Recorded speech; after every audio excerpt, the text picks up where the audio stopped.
This is how to reset the battery of a laptop. This laptop is turning off randomly. So I need to reset the battery. You can see a hole here.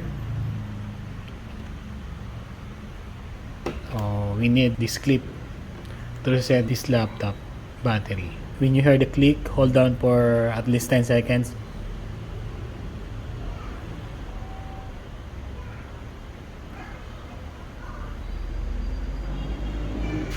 Okay, let's see.